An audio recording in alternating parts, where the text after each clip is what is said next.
Gue udah ngawur banget, udah keluar rumah, udah mabok-mabokan, udah segala macam. Waktu itu mama papa suka panik kalau ada telepon, karena sering kali yang telepon kantor polisi. Gue ditahan di sel ya, bukan sel grup, tapi di sel. Pahit sama papa ya, karena papa punya selingkuhan. Masa-masa itu masa-masa yang ngeri ya, yang maksudnya tiba-tiba ada perempuan datang ke rumah, ya ngaku ini itu segala macam, udah bikin ini selingkuh lah papa. Ini party yang wild party di Bali. Di tempat tidur gue ada 3 orang, sama gue 4, dan kita ketiduran karena mabok. Cahayanya mendekat ke gue, dan gue nggak mimpi. Gue buka mata, ternyata Tuhan Yesus. Dan dari jam 3 pagi itu sampai jam 7 pagi, gue bolak-balik kamar mandi, muntah.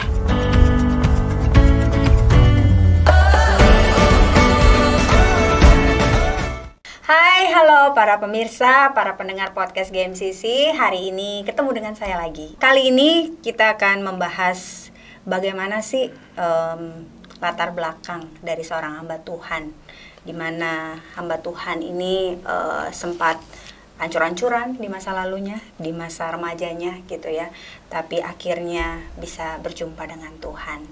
Ini dia orangnya siapa? Jesse Lantang. Lihat di sini boleh. Halo Bang. Halo Nel. Oke, ini banyak kisahnya dan banyak ceritanya, jadi kita harus perlu tahu dari awal dulu ya, masa-masa. Bang, cerita dikit tentang masa-masa kecil seorang Jesse Lantang. Punya papa, punya mama, gitu ya, punya keluarga, punya koko, punya cici. Salah abang ya? Punya cici. Oh, punya cici ya? Aku kan bungsu. Oh, oke. Aku bungsu dari 5 bersaudara. Masa kecilku baik-baik. Cuman aku sempat pahit sama papa ya. Oke. Sempat pahit sama papa karena papa punya selingkuhan. Dan aku jadi anak muda yang beragajulan banget waktu itu. Umur berapa tuh? Umur 12 ya. Umur 13 gue udah ngawur. Gue udah ngawur banget, udah keluar rumah, udah mabok-mabokan, udah segala macam. Oke. Berantem. Ya berantem sih paling sering, karena mungkin marah di rumah ya. Keluarnya di luar rumah gitu loh jadinya. Nggak berani marah di dalam rumah gitu. Nah, ya? karena masih ada abang-abang kan, masih ada Billy, tahu Billy kan? Tahu dong. Masih ada Billy, masih ada Stanley abangku yang kedua lagi. Jadi luapin marah akhirnya di luar rumah dengan berantem lah sama orang, berantem sama supir angkot lah, cari gara-gara selalu Jesse Lantang.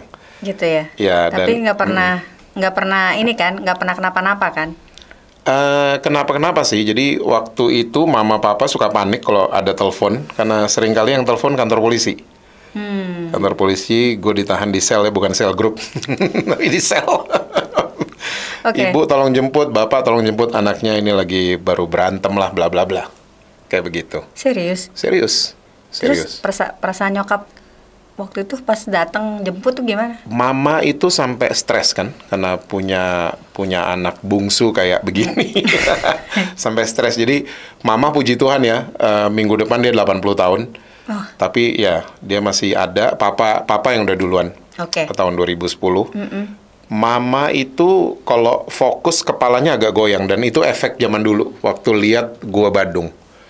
Dia stres, jadi sarafnya tuh ada yang kena. Ini anak kesayangan ya? Anak bontot soalnya.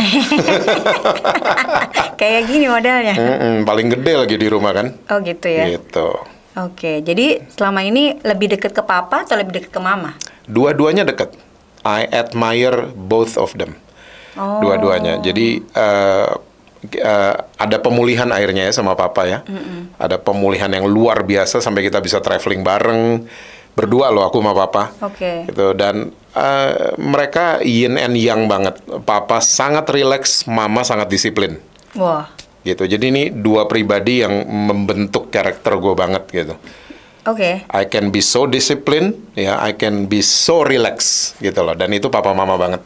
Oke. Ya. Oke, jadi aku pikir tadinya papa mama ini hubungannya baik-baik, manis ya. Ternyata tidak ya latar belakangnya. Iya, dan gue selalu terima kasih sama mama. Kenapa? Karena mama waktu papa lagi masalah, mamah lah yang yakinin anak-anak jangan kurang ajar sama papa. Ampuni papa, karena itu papa kalian. Wow, jadi punya contoh ya? Iya. Dari mama ya? Yes, itu teladan banget buat gue. Itu kayak peluru ya, buat gue di masa-masa sekarang.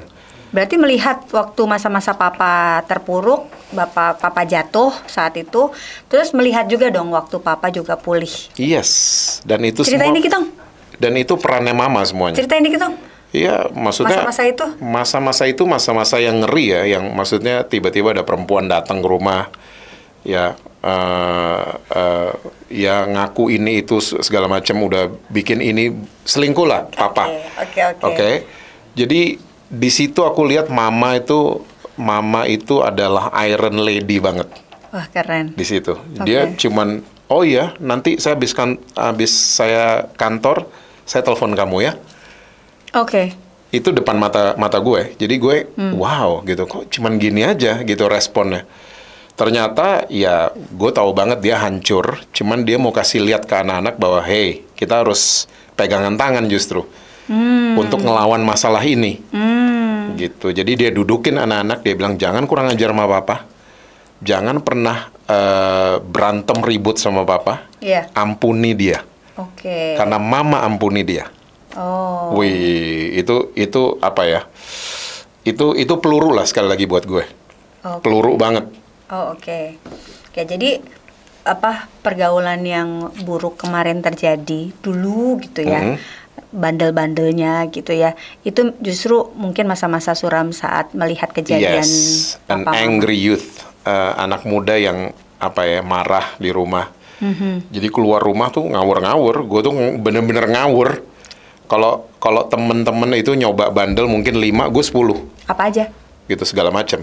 Yang nggak pernah gue coba cuman sesama jenis sama terjun payung. Sesama jenis. Peace. Oke. Ternyata hamba Tuhan ini masanya kelam kemarin-kemarin ya. Oke. Nah, kapan nih? Ya, tadi kita udah ngebahas sedikit tentang nyenggol-nyenggol lah ya masa lalunya dia gitu ya. Ternyata ada pemicu di dalam keluarga ya. Dan itu biasanya memang banyak terjadi juga ya saat-saat ini ya. Jadi tergantung keluarga mau bersatu atau tidak gitu ya. Kapan dan apa yang memicu terus sehingga punya keputusan untuk mau belajar khotbah atau menjadi hamba Tuhan? Oke. Nah, ini poinnya nih. Iya. Jadi waktu itu lagi habis party.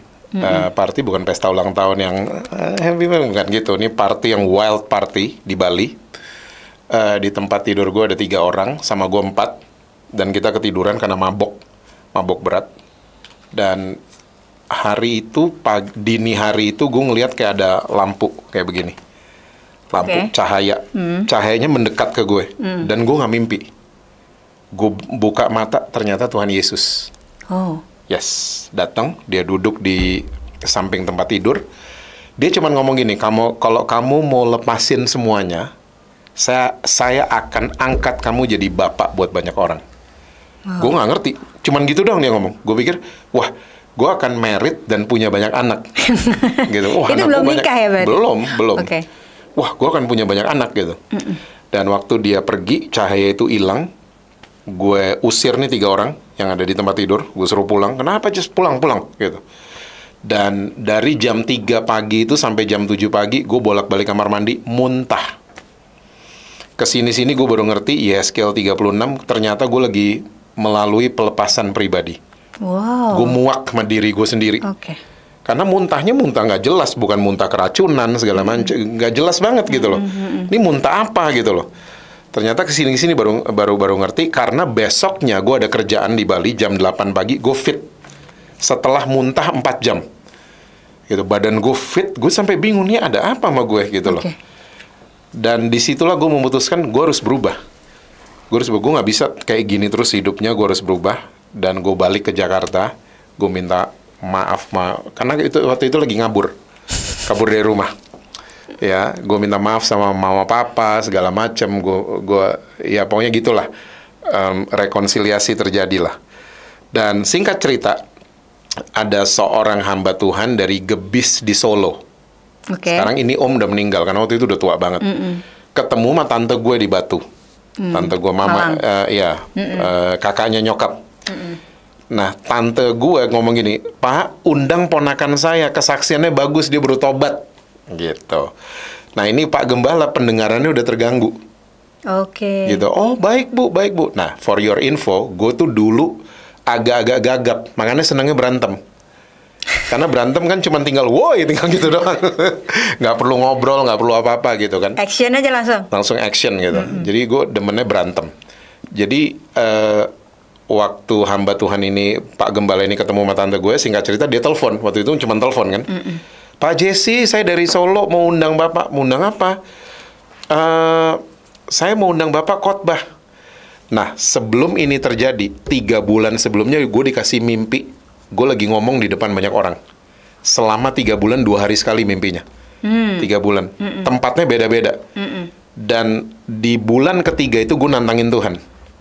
Waktu gue nantangin Tuhan, peristiwa di Batu ini tante sama Pak Gem ini ketemu. Gue nantangin Tuhannya begini, Tuhan tahu kan saya gagap. Nggak mungkin saya jadi public speaker, nggak mungkin.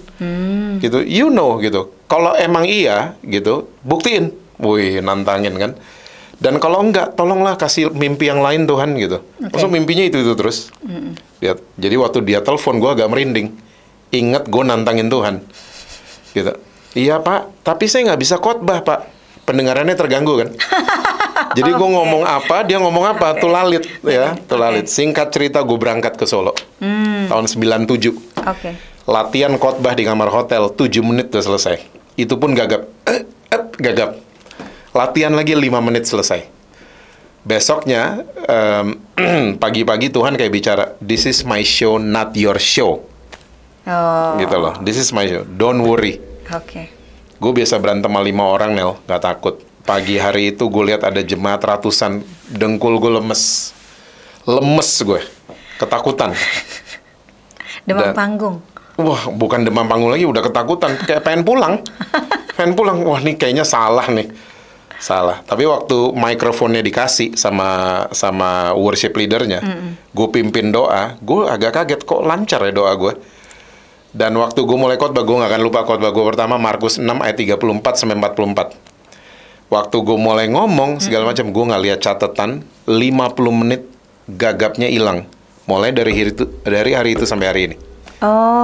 Hilang gagapnya di mimbar. Dan gue khotbah gak lihat catatan, khotbahnya begini. Dan itu sampai hari ini. Sampai hari ini. Gue bikin catatan, cuman gue gak pernah lihat. Gitu. Yes. Jadi begitu saja jadinya, gitu jalan aja. Jadi benar-benar Tuhan yang menghampiri ya. Tuhan yang datang ya. Yes. Jadi walaupun hari ini gue masih kerja, tapi ada undangan khotbah, gue selalu mau make time. Karena gue sembuh gagap gue di situ. Gitu. Jadi otodidak atau ada sekolah formal yang dijalani juga kah? Untuk misalkan untuk memperlengkapi dan lain sebagainya? Iya, gue akhirnya ambil banyak short course ya. Sekolah misi lah, sekolah ini, homiletika, gue ambil semua. Begitu. Haus tuh ya? Haus banget. Sampai hari ini gue masih haus. Serius? Setiap ada pelajaran firman Tuhan, gue mau belajar. Selalu gue mau belajar. Oke. Wah, keren ya. Oke.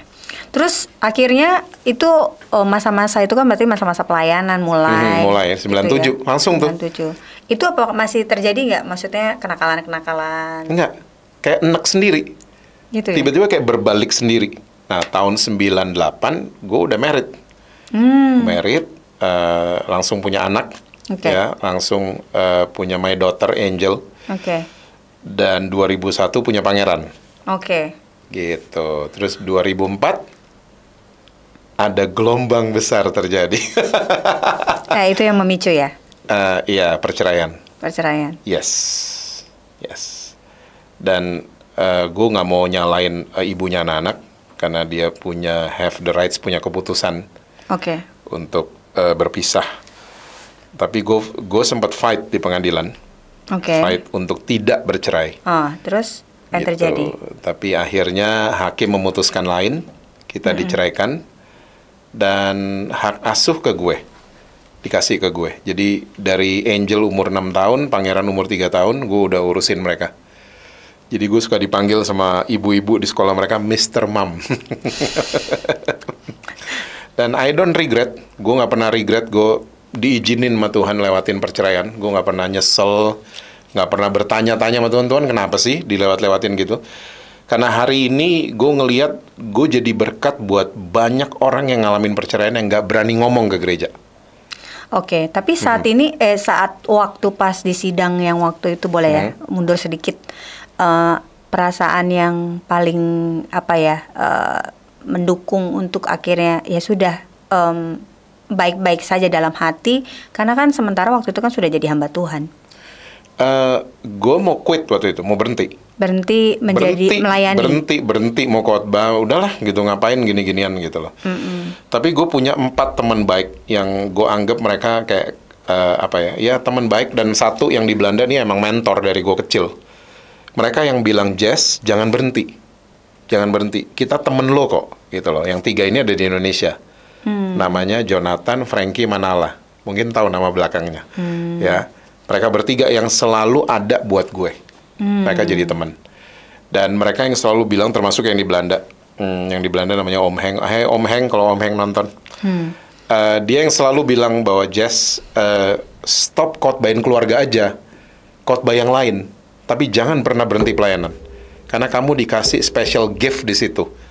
Ya, coba kamu balik lihat track record kamu disembuhin di mimbar. Berarti Tuhan punya sesuatu lewat bibir dan lidah kamu. So don't ever stop. Walaupun udah segala macam lah, karena gue ngerasa di abandon banget. Rasa feeling guilty. Oh iya semua tertuduh semua, you name it. Tertuduh, feel guilty, sampah semua gue rasain. Ya gak ada gunanya segala macam, cuman pinter ngomong segala macam tuh intimidasi.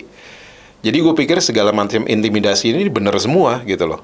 Karena gue lagi ngelewatin itu semua. Nah, thank God for this 4 people yang bikin gue on track gitu, nggak sampai keluar dari track gitu. Tapi nggak ini kan, nggak sempat melarikan diri? Oh enggak. Atau sempat jeda untuk tidak melakukan atau tidak melayani? Enggak pernah. Wow, keren banget. Iya, gue cuman membatasi jadwal yang keluar kota sampai jauh banget, karena gue cuman nerima undangan luar kota itu dari Bandung. Jadi gue bisa ajak anak-anak gue, karena mereka masih kecil-kecil. Gitu, karena mereka tiap pagi mesti dimandiin, dicebokin, dianterin sekolah. Gue nggak mungkin pergi jauh-jauh. Senin siang baru pulang, naik pesawat nggak bisa.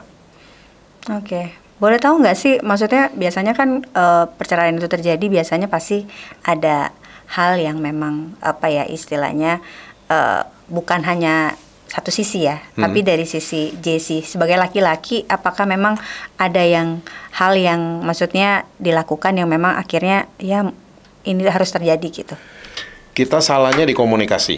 Kita berdua terlalu sibuk sampai kita nggak pernah ngobrol. Makanya gue cerewet sampai hari ini soal ngobrol sama pasangan-pasangan baru, ya sama suami istri baru, ngobrol. Jadi dua-duanya waktu itu sibuk, jadi kita nggak punya waktu untuk ngobrol. Sibuk melayani? Sibuk melayani dan kerja, ya.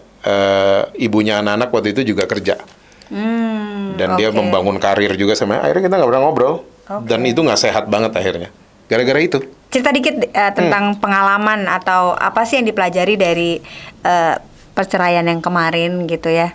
Terus sehingga aku lihat kan memang kurang lebih 11 tahun ya. 16 tahun. 16 tahun. Menduda. Oke. Duda keren ya. Oke, menduda terus merenung dan lain sebagainya gitu. Apa yang dipelajari sampai 16 tahun terus akhirnya menerima yang baru? 16 tahun gue belajar untuk ngobrol. Gue belajar untuk jadi pendengar yang baik. 16 tahun gue belajar itu aja. Ngobrol tuh ada agendanya, tukar pikiran sama tukar perasaan. Jadi bukan tukar info. Nah, orang suka ngobrol tuh cuman tadi gue nonton ini loh, tadi gue diserempet, itu cuman tukeran info. Tapi ngobrol tuh lebih kepada yang deep ya, tukar pikiran sama tukar perasaan, karena wanita pakai perasaan, cowok pakai pikiran. Dan itu dari Tuhan dua-duanya. Gitu. Jadi kita nggak bisa saling asumsi kan. Kalau nggak ngobrol jadi asumsi kan. Lo mikirin apa sih? Gitu. Atau lo ngerasain nggak perasaan gue? Ya enggak lah. Kalau nggak diobrolin gue nggak tahu perasaan lo apa gitu loh. Kayak gitu. Jadi 16 tahun ternyata komunikasi itu skill buat gue. Gue belajar untuk punya skill namanya komunikasi. Dan komunikasi bukan pinternya orang ngomong loh. Komunikasi adalah pinternya orang mendengar. Makanya Tuhan ciptain kuping kita 2, mulut ada 1. Untuk denger. Apalagi cowok-cowok ya yang nonton, dengerin. Ya. Bapak-bapak, masalah. Itu yang gue belajar 16 tahun. Gitu ya. Ya. Jadi ternyata memang yang di-miss atau yang disesali adalah memang miskomunikasi. Yes. Jadi akhirnya Sama bad listener. bad listener. Oke. Ya laki-laki memang kadang-kadang sulit ya untuk bisa duduk diam gitu ya. Oke. Tapi itu juga dialamin dan akhirnya belajar dari situ. Belajar dan berubah, bukan belajar doang. Berubah. Udah berubah nih? Berubah. Jadi my daughter sekarang kalau ngomong sama gue dengerin. Taruh semua dengerin. Istri ngomong dengerin. Dengerin. Gitu ya. Dengerin. Yes. Terus kenapa kok bisa? Maksudnya sudah membuktikan bahwa udah bisa nih, udah bisa bertahan nih gitu. Terus kenapa, apa yang membuat hati mau lagi membuka diri terus mau menikah? Anak-anak makin gede. Anak-anak makin gede. Waktu itu gue inget banget gue kena demam berdarah. Gue dirawat di rumah sakit. Dan disitulah I miss my children. Karena mereka udah gede, mereka punya acara sendiri-sendiri. Mereka datang sih, halo Dad, kenapa gini? Terus habis, Dad, aku udah janji pergi, gitu loh. Kayak gitu. Nah, nyokap gue itu datang. Nyokap gue datang, Jess, it's time for you to move on. Move on, punya temen lah, punya lah. Kalau mau remarry, oke, gitu. Dan satu, nyokap udah ngomong gitu, tiba-tiba anak-anak, habis gue sampai di rumah, anak-anak, my daughter ya, Dad, Daddy dapat lampu hijau kok dari aku. Kalau Daddy mau punya tunangan atau Daddy sampai mau married lagi, you have my green light, seperti itu. Dan gue nggak nyari-nyari juga, tiba-tiba memang gue percaya sampai hari ini jodoh tuh dari Tuhan, gitu. Tiba-tiba ya? Kayak disodorin ini nih, ini bener. Ternyata dia Pentiumnya kayak nyokap, casingnya aja orang Amurang. Halo sayang. Namanya Ingrid. Pentiumnya nyokap gue banget. Oh gitu ya? Nyokap gue banget. Udah makan belum? Segala macem. Detail, disiplin, segala macam. That's Ingrid. Oke, jadi itu yang membuat kepikiran dan membuka hati lagi ya? Yes. Oke, keren. Ketika menjadi hamba Tuhan dan terus juga punya anak, mendidik gitu ya, harapannya anak-anak itu seperti apa? Untuk anak-anak itu seperti apa? Atau membuat figur sebagai ayah yang single parent gitu ya, bisa merawat anak-anaknya ini gimana? Oke, gue selalu percaya I have the best job in the world. Jadi father. Itu buat gue adalah kehormatan. Karena waktu pria punya anak, dia dapat kehormatan dari Tuhan kan? Karena Tuhan sendiri manggil dirinya Bapak. Jadi kalau man jadi father, dia dapat kehormatan tertinggi dari Tuhan. Nah, tapi sayangnya banyak banget bapak-bapak ya, yang dibutain sama iblis, makanya nggak berfungsi di rumah. Jadi dia cuma ngasih duit aja ke anak-anak, nggak pernah diajak ngobrol, nggak pernah gimana sekolah tadi, ngobrol dong gitu, nggak pernah gituin anak-anak gitu loh. Gue bersyukur ya, gue sama dua anak gue sampai hari ini we remain best friends. Ya, my daughter udah kerja, ya dia mimpin departemen segala macam kayak Nelly gini. Tapi kalau ketemu Daddy gitu, kayak anak segini kalau ketemu di kantornya gitu loh. Kalau di rumah mungkin nggak apa-apa, ini di kantornya dia act like that gitu loh. Jadi gue selalu berharap anak-anak gue itu, gue selalu ngajarin kita nggak pernah broken, kita unique family. Jadi kalau kita terus ngomong broken beneran nanti. Karena iman timbul dari pendengaran kan. Ya, kita suka ngomong kita broken family. No, kita unique family. Gitu. Jadi ya puji Tuhan banget sampai hari ini mereka bertumbuh jadi anak-anak yang mental health-nya nggak terganggu. Mereka baik-baik saja. Mereka sudah kerja dua-duanya, puji Tuhan. Kerjaannya bagus lagi dua-duanya. Wow. Dan satu jadi artis kalau nggak salah. Iya, satu bintang film. Ketahuan kan. Iya, terus. Iya, jadi gue sebagai seorang ayah, gue pengen lihat anak-anak gue lebih berhasil dari gue. Oh gitu. Iya, karena itulah fathering yang sukses. Sekarang yang udah kelihatan kayak gimana nih? Nggak punya harapan misalkan anak-anak salah satu kayak gitu yang jadi hamba Tuhan gitu. Gue selalu ngajarin mereka gini, kita nih hamba Tuhan tapi profesinya beda-beda. Semua kita hamba Tuhan. Mungkin Daddy preacher, mungkin kalian hamba Tuhan yang pemain film. kamu lagi yang managing artis dan lain sebagainya gitu. Tapi kita semua callingnya sama kok. Jadi terang dan garam kan? Oke. Nah kalau kita plotin cuman pelayanan di gedung gereja doang, waduh Senin sampai Sabtu makanya banyak yang ngawur. Oke. Gitu. Tapi masa-masa yang kemarin itu pas waktu ngedidik anak-anak dengan masa single parent as a dad itu kan agak susah ya untuk bisa menghadirkan hati ibu gitu kan, gitu ya. Ada struggling nggak sih? Pasti ada ya, pasti ada. Cuman di saat-saat itulah gue itu berperan sebagai sumber buat anak-anak. Oke. Begitu. Pasti ada pincangnya ya, pasti ada. Tapi ya good thing gue juga nggak pernah ngelarang anak-anak ketemu mamanya.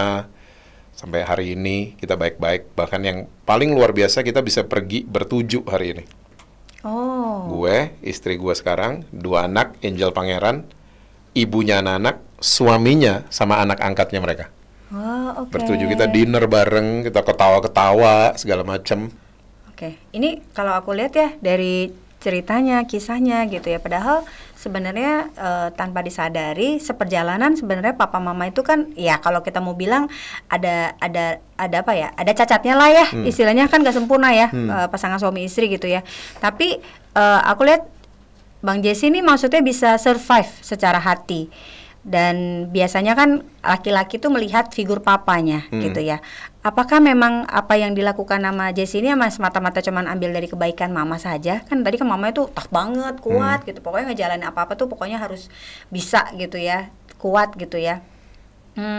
Apakah ada sesuatu yang diambil terus mungkin masa-masa pas papa pulih atau apa? Kayaknya agak-agak ini nih, menarik gitu ya. Ya, good question. Jadi waktu papa lagi begitu, thank God banget, gue tuh ditemuin sama Kak Samiton. Oh. Kak Samiton Pangela. Oke. Dia ngajarin gue tentang hati bapak. Oke. Di situ gue gambar bapak yang ada di rumah sama bapak di surga itu pulih. Pulih, benar-benar pulih. Gue bisa ngelihat bokap di rumah tuh in a different way. Udah nggak pakai benci, nggak marah kayak yang kok bisa, nggak gitu-gitu lagi. Tapi bisa accept seperti bapak di surga selalu terima kita. Oke. Nah, thank God gue ditemuin sama Kak Sam dan we get along until today. Oke. Gitu. Jadi kuncinya kalau aku lihat boleh disimpulkan dari keseluruhan cerita, yang pertama adalah karena Bang Jesse ini benar-benar ketemu Tuhan.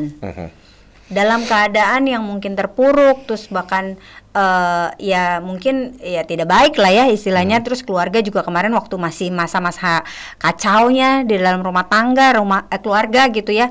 Tapi Tuhan tangkap, temuin ya. Dan yang kedua itu kayaknya orang-orang di sekitar komunitas mendukung banget. Itu kayak pertolongan pertama ya. Jadi di saat itulah ditemukanlah jati dirinya kembali. Dan aku lihat anak-anaknya nih berhasil, ya kan? Nah, kan nih mumpung anak-anaknya nih nggak ada di sini gitu ya. Kira-kira ada pesan nggak buat anaknya, Pangeran dan siapa? Angel. Apa? Maksudnya Angel Pangeran, kalau kalian nonton ini, tetap cinta Tuhan, ya whatever it takes. Jadikan Tuhan itu prioritas pertama. Karena love and life itu means nothing until you give them away. Kasih dan kehidupan itu nggak akan berarti kalau kita nggak berikan untuk orang lain. Karena ini dua ini dikasih sama Tuhan kan, kasih dan kehidupan. Kalau cuman buat kita aja, kita egois, kita gagal jadi manusia. Jadi nasihat ini yang selalu dari rumah, dari dulu mereka masih serumah sama gue, itu yang selalu gue kasih sama mereka. Jadi kalau kalian nanti jadi sesuatu, ya bukan jadi orang ya, karena mereka udah orang. Kalau jadi sesuatu, please ya jangan pernah lupa, jangan pernah abandon orang. Jangan pernah ninggalin orang, apalagi kalau temen kalian lagi dalam kesulitan dan lain sebagainya. Jadilah berguna gitu loh. Keren. Untuk generasi kalian. Kalau mantannya ada di sini, mau ngomong apa ke mantannya? Thank you. I thank her. Karena Tuhan izinkan ya, Tuhan izinkan peristiwa ini terjadi dan lain sebagainya. Gue juga nggak akan salahin dia. Jadi kalau dia ada di sini, gue akan berterima kasih sama dia. Karena kehidupan yang dibawa sama Tuhan sampai ke titik ini ternyata luar biasa banget. Dan kita ternyata bisa jadi berkat buat banyak orang. Bisa menolong orang yang lagi lewatin struggle yang sama. Gitu. Yes. Terakhir melulu. Ini udah terakhir ya? Enggak. Kan papa udah nggak ada. Jadi dari semuanya gitu kan, ada Jessie gara-gara papa pasti. Apa yang mau dibilang ke papa hari ini kalau papa ada? Kalau papa ada, mungkin dia akan akan sering ikut gue khotbah. Karena itu itu kebanggaan dia. Itu kebanggaan dia. Jadi kalau gue mau papa ada di sini, gue cuma mau bilang sama papa, thank you. Karena dia ngenalin gue sama Jesus and the Beatles. Yes. Yes. Oke. Ya, papa tuh luar biasa. Sebagai seorang pria yang salah dan mau ngaku, bertobat dan pulih akhirnya hidupnya. Wow. Jadi I salute him. Oke. Ya. Itu dia dari Bang Jessie ya, kesaksian-kesaksian hidupnya. Tapi mau nggak sih dengar satu pesan ya yang mau disampaikan buat kita semua biar kita bisa belajar buat anak-anak muda yang menjadi anak, menjadi seorang pria atau mungkin menjadi suami gitu ya, dan menjadi bapak gitu ya. Nah mungkin Bang Jessie boleh nggak kasih pesan terakhir untuk para pendengar kita? Guys, ingat baik-baik kalau iblis nggak pernah bisa membuat kita jadi jahat. Iblis akan membuat kita jadi orang yang merasa paling benar. Dan itu sama jahatnya. So, jangan pernah merasa paling benar karena kita semua adalah orang-orang berdosa. Yang membedakan adalah satu ngaku, satu enggak. Ya, satu ketahuan, satu enggak. So, kita mesti punya kesadaran bahwa kita dicintai oleh Tuhan Yesus. Dikasihi oleh Tuhan Yesus. Nah, kalau kita udah dikasih kehidupan yang luar biasa, dikasih kasih yang luar biasa sama Tuhan Yesus, bagikan itu ke orang lain. Mulailah dari anak-anak dulu. Mulailah kepada istri dulu di rumah. Mulai kepada anak-anak. Dan ajarkan anak-anak untuk do the same. Waktu mereka keluar rumah, mereka bergaul dengan teman-teman mereka ketemu dengan generasi mereka.